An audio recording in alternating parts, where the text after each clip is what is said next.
Friends நமது தீபம் ஸ்டோர்ஸில் இந்த கஸ்டமர் வந்து பஜாஜ் கார்டு கஸ்டமரு. இவங்க வந்து நம்மக்கிட்ட எல்ஜி ஃப்ரிட்ஜையும் OnePlus டிவியும் எடுத்திருக்காங்க. நம்மக்கிட்ட வந்து இது மட்டும் இல்லாமல் ஃபர்னிச்சர்ஸ் ஐட்டம்ஸ் பண்ணிகிட்ருக்கோம், மெட்டல்ஸ் ஐட்டம்ஸ் பண்ணிகிட்ருக்கோம். ஏதாவது தேவைப்பட்டால் தீபம் ஸ்டோர்ஸ் வாங்க, நிறைய ஆஃபர் போயிட்டுருக்கு, மிஸ் பண்ணிடாதீங்க.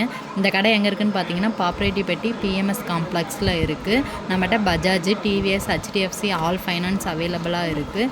விசிட் டு தீபம் ஸ்டோர்ஸ். தேங்க்யூ.